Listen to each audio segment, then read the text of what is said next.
called Worthy, and they're stories of many of our Unity friends from the LGBTQ community who grew up with issues of worthiness. I think many people, no matter who you are, probably grew up with some issues on worthiness. And it pains my heart as a minister when people come to the church and say, I called around to all the other churches to see if they would accept and welcome me and my partner. And there are churches out there that say, no, we won't welcome you. Or they call me and say, I'd like to get married. Will you marry me? Because I've called around and other churches have said no. And I'm thinking, my goodness, how can you call yourself a church? We should be the rule here at Unity, not the exception.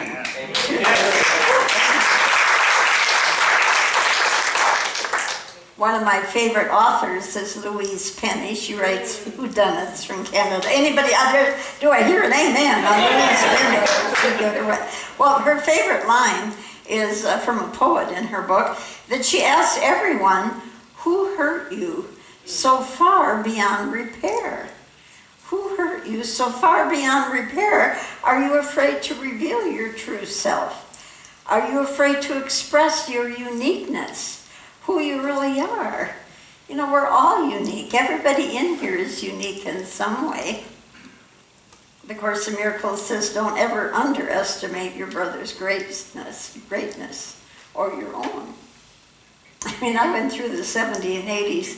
For those of you who are young, you probably don't know, but we started the trend on self-help books. Remember, for those of you who remember, we go in the bookstore, we'd all be in the self-help aisle. We never did overcome all the things we thought we needed help with, except I finally came to realize the only thing I really needed help with was knowing my worth. And it could just end there.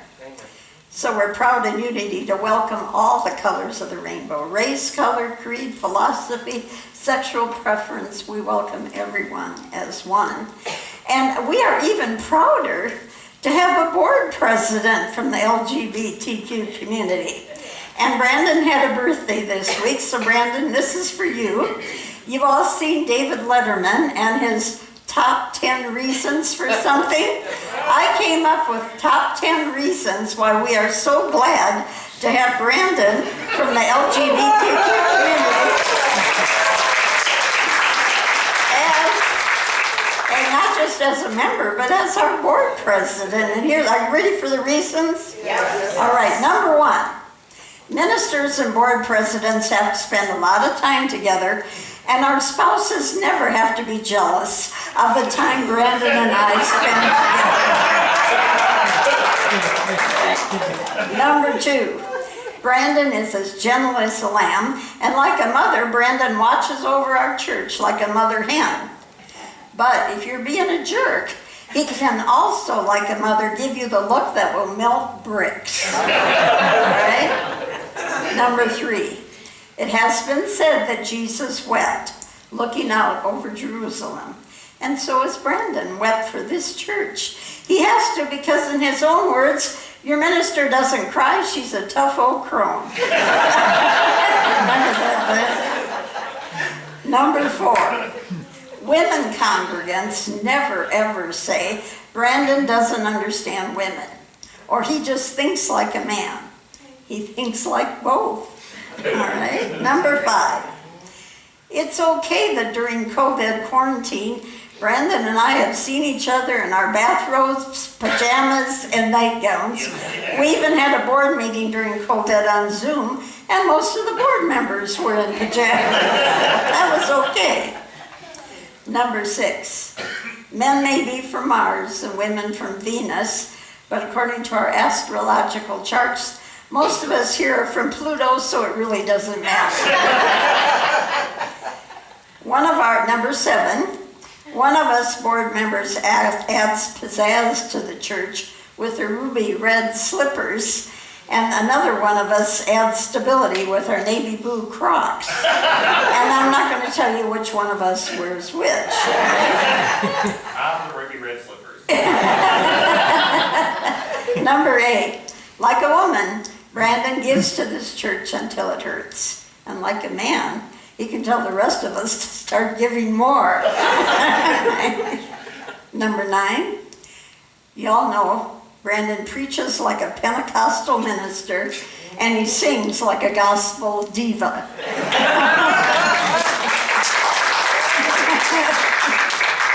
Number 10, some men have control issues, but Brandon leads our board of trustees with compassion, wisdom, and love. Let's give Brandon a round of applause.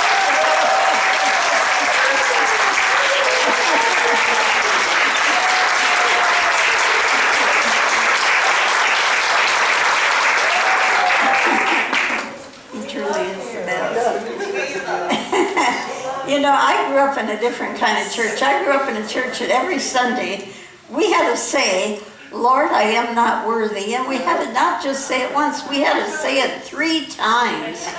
Can you imagine? And now if I'm ever with friends or family and end up at church, which doesn't happen too often, but when it does, and I'm hearing them say, Lord, I am not worthy, I say, Lord, I am worthy. And I say it loud 3 times. Amen. Do I hear an amen? Amen. And how are we worthy? Well, we're worthy just by being alive. We're expressions of the divine, every one of us. We don't have to earn it or deserve it or work for it.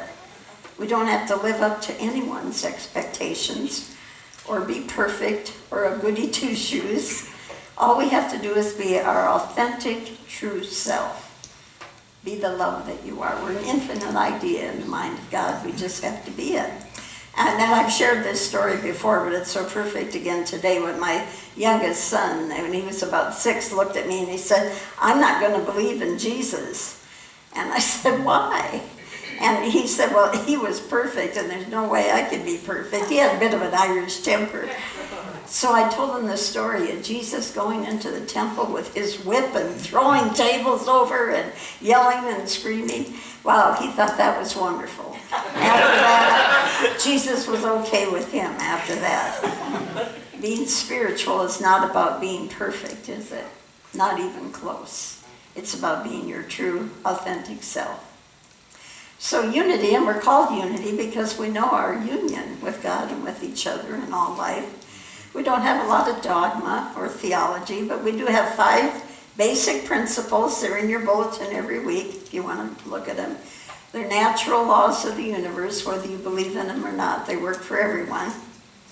And the first one, there is only one presence, one power, God the good. In other words, there is no other. We have to stop looking at people as other. And number 2 is what I'm talking about today. Our essence is of God, and therefore we are inherently good. And I took that from one of the stories in here of a friend who realized they were inherently good. So if you would repeat with me, if you're comfortable, my essence is of God, therefore I am inherently good. Together, my essence is of God, therefore I am inherently good. The third one is that our creative process and how we shape our world is from our thoughts, our beliefs, our feelings, our words that go out. So we have to be careful what we believe about our worth, how we feel about our worth, the thoughts we have about our worth, because we're creating our reality through the belief about our worth.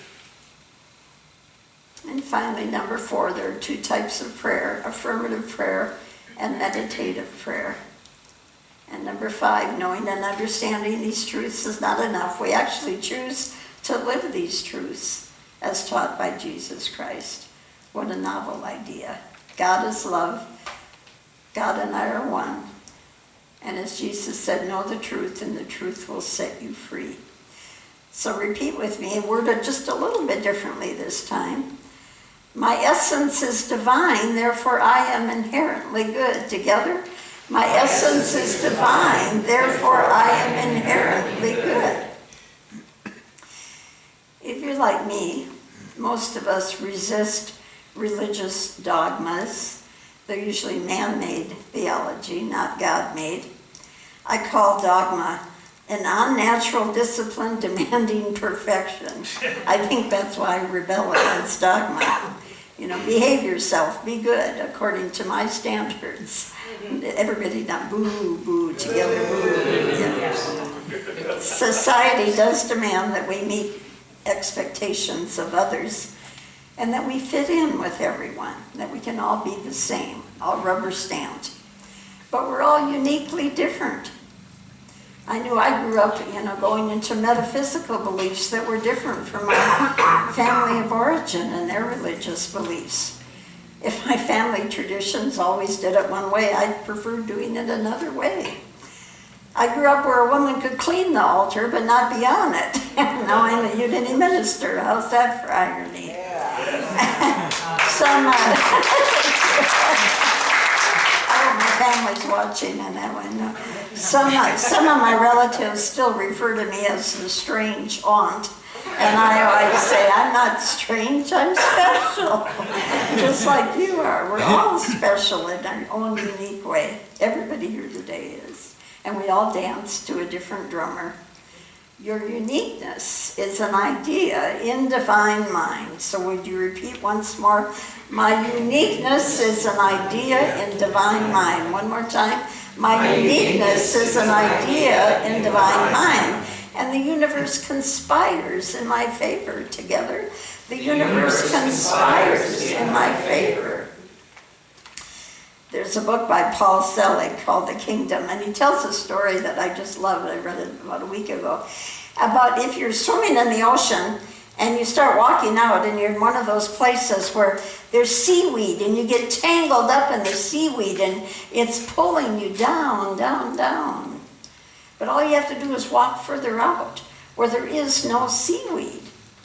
And so it's the same with our beliefs here in Unity. The consciousness of the world is like that seaweed that we get tangled up in. Oh, especially now if you've been watching the news. Are we tangled up in seaweed or what? And it can pull you down. But all we have to do is rise up to that place where the seaweed doesn't exist. That place of truth and light, free of the entanglement of the lower consciousness world. We keep ourselves imprisoned down here in the lower consciousness of mass consciousness, in that unworthiness belief, and all we have to do, the key, is to rise on up with this affirmation together. My essence is divine, therefore I am inherently good. Together. My essence is divine, therefore I am inherently good. Well, we're having too much fun today to sit and listen to me talk all day. So we're going to be having a potluck. Don't forget, whether you brought something or not, come down and join the rainbow of colors in the food. I know Shamara actually stayed up all night and made rainbow jello. And I brought my promised peanut M&Ms because I don't cook. And there's all kinds of other wonderful food down there. And Katie, are you ready to bless us with your presence again? Do you need an intro, or are you just going to come on down? Let's give her a hand. That's a good